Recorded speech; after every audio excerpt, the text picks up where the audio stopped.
정순왕후 김씨, 조선을 흔든 왕비, 악녀인가 정치가인가. 조선을 뒤흔든 비극의 중심, 개혁의 계승자였을까, 정치 숙청의 방조자였을까, 신유박해와 권력 재편의 중심에 선 인물. 오랫동안 악녀라 불려온 이 여인이 과연 진짜 조선을 망친 장본인이었을까요? 오늘 역사물레방아에서는 조선 후기 권력의 중심에 섰던 정순왕후 김씨의 생애를 다시 들여다봅니다. 그녀는 15살에 영조의 왕비가 되었고 정조와 대립하다가 순조의 수렴청정을 통해 권력을 장악했습니다. 신유박해의 주도자, 세도 정치의 씨앗, 혹은 정조의 유지를 지키려 했던 정치 여걸. 지금부터 그 얽히고 설킨 진실 속으로 함께 들어가 보겠습니다. 구독과 좋아요, 그리고 알림 설정까지 잊지 마세요. 정순왕후를 다시 쓰는 오늘 시작합니다. 정순왕후의 출생과 왕비 간택. 정순왕후 김씨는 1745년 11월 경기도 여주에서 태어났습니다. 본관은 경주 김씨로 아버지는 오흥부 원군 김한구, 어머니는 원주 원씨였습니다. 그녀의 오빠 김귀주는 훗날 조선 조정의 핵심 정치인으로 부상하며 가문의 위세를 드높였습니다. 1759년 고작 15세의 나이로 영조 66세의 계비로 간택되며 창경궁에서 혼례를 올렸고, 이는 조선 왕실 역사상 가장 나이 차이가 큰 혼인으로 기록됩니다. 그녀는 사도세자보다 10살 어리고 손자뻘인 정조보다도 단지 7살 위였습니다. 한 소녀가 궁궐에 들어서며 조선 정치의 소용돌이 한가운데로 들어서게 된 순간이었습니다. 정순왕후 김씨가 왕비로 간택된 과정에는 지금까지도 전해지는 흥미로운 야사들이 많습니다. 간택을 앞두고 영조는 최종 후보 3명에게 시험 삼아 질문을 던졌다고 전해집니다. 세상에서 가장 깊은 것이 무엇이냐? 는 질문에 첫 번째 후보는 산이라 했고, 두 번째는 강이라 답했지만 마지막으로 지목된 김씨는 사람의 마음이 가장 깊습니다. 그 누구도 속을 다 알 수 없으니까요 라고 대답했습니다. 영조는 이 재치 있고 철학적인 답변에 크게 감탄하며 관심을 보였죠. 이어 가장 아름다운 꽃은 무엇이냐는 질문에도 김씨는 백성들에게 따뜻한 옷이 되어주는 목화꽃이 가장 아름답습니다라고 답했습니다. 다른 후보들이 복사꽃이나 모란꽃처럼 겉모습의 화려함을 말할 때 김씨는 실용과 민심을 헤아리는 답을 내놓았던 것입니다. 또 어떤 음식이 가장 귀하냐는 물음에는 소금입니다. 아무리 좋은 음식도 소금이 없으면 맛이 없습니다라고 말하며 겸손한 지혜를 드러냈다고도 전해집니다. 이러한 총명함과 민심을 잇는 태도에 깊은 인상을 받은 영조는 결국 그녀를 새로운 왕비로 간택하게 됩니다. 이러한 기지 있는 답변은 공식 기록이 아닌 야담에 해당하지만 정순왕후의 총명함과 민심을 잇는 감각을 보여주는 대표적인 일화로 널리 전해집니다. 사도세자 사건과 정순왕후. 입궁한 지 3년째인 1762년, 조선 역사상 가장 비극적인 사건, 사도세자의 뒤주 사건이 발생합니다. 오랜 정신불안과 폭력성으로 조정을 혼란에 빠뜨렸던 사도세자에게 영조는 끝내 죽음을 명했고, 뒤주에 갇힌 채 8일 만에 사망합니다.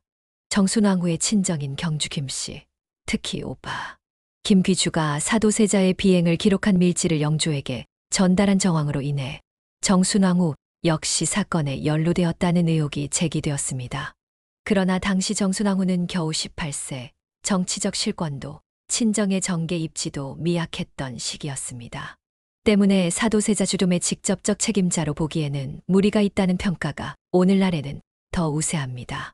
정순왕후는 이 사건에서 주도자라기보다 권력, 투쟁의 소용돌이 속에서 이름만 거론된 상징적 존재로 보는 것이 타당합니다. 정조와의 동맹 그리고 균열.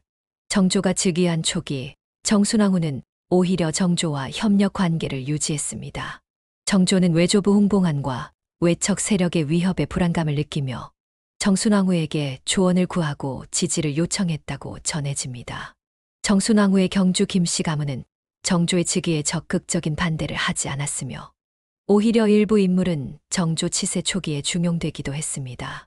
하지만 시간이 지나며 정조는 외척 중심의 정치를 지향하고 시파소론 남인 등 다양한 계열의 인재를 고루 등용하는 개혁 정치를 추진하게 됩니다.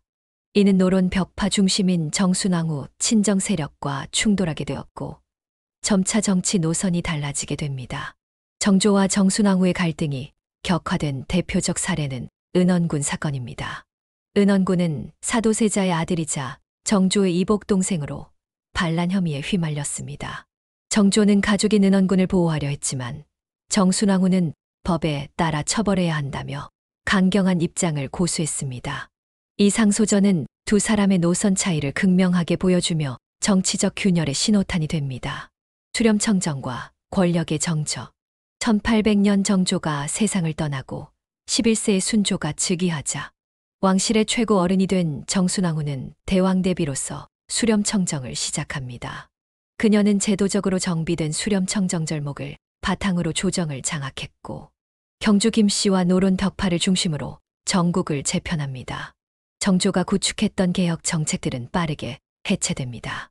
장용영 폐지 정조의 친위 부대였으나 군권 편중과 특정 계파 집중의 위험이 있다는 판단 아래 해체됩니다.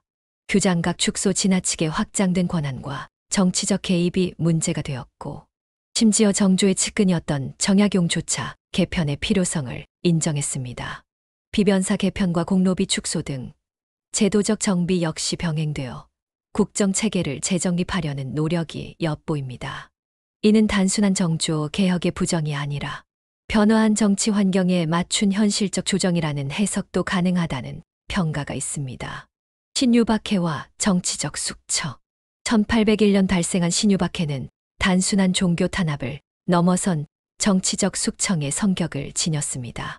천주교 신자들, 특히 남인과 시파 계열 인사들이 대거 처벌을 받았으며 정조 시기 확대된 개혁 세력들이 타격을 입었습니다.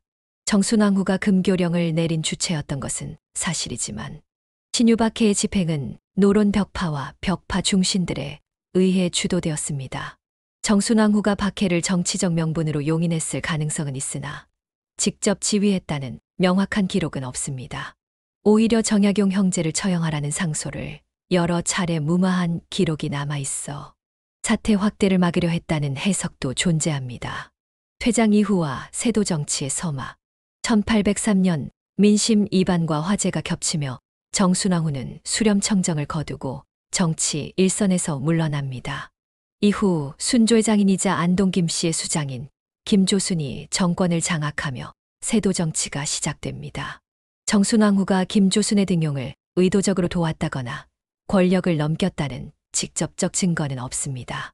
그녀가 김조순을 견제하지 않았다는 점, 그리고 수렴 이후 정치의 공백이 결과적으로 세도 정치로 이어졌다는 평가가 더 설득력을 얻습니다. 최후와 역사적 평가. 정순왕후는 1805년 창덕궁 경복전에서 61세로 생을 마감했습니다. 자녀는 없었으며 영조와 함께 동구릉의 원릉에 합장되었습니다. 그녀가 세상을 떠나자 노론 벽파는 급격히 몰락했고 김조순 중심의 안동 김씨 세력이 실권을 장악했습니다. 조선은 이후 본격적인 외척 중심의 세도 정치 시대로 접어들게 됩니다. 악녀인가? 정치가인가? 정순왕후는 오랫동안 정조의 개혁을 무너뜨리고 조선을 망친 악녀로 인식되어 왔습니다. 그러나 최근 역사 연구에서는 그녀의 역할을 보다 입체적으로 바라보아야 한다는 주장이 나오고 있습니다. 그녀의 일부 정책은 정조의 기조를 계승한 것으로 볼 수 있으며 신유박해도 시대적 정치 환경의 산물이었다는 분석이 존재합니다. 세도 정치 역시 정순왕후의 책임이라기보다 정치 공백과 순조의 무능, 외척의 팽창 구조에서 비롯된 것입니다. 조선을 관통한 여성 권력자의 초사. 어린 나이에 궁에 들어와 왕비가 되었고 왕대비와 대왕대비로서 조선의 운명을 좌우했던 정순왕후. 그녀는 실책과 과오도 있었지만 동시에 정치적 감각과 현실 대응력도 지녔던 조선 후기 여성 권력자였습니다. 정순왕후 김씨. 그녀를 단순한 악녀로 치부하기에는 너무도 많은 진실이 그 이름 뒤에 숨어 있습니다.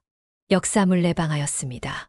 영상이 유익하셨다면 구독과 좋아요, 그리고 알림 설정까지 꼭 부탁드립니다. 감사합니다.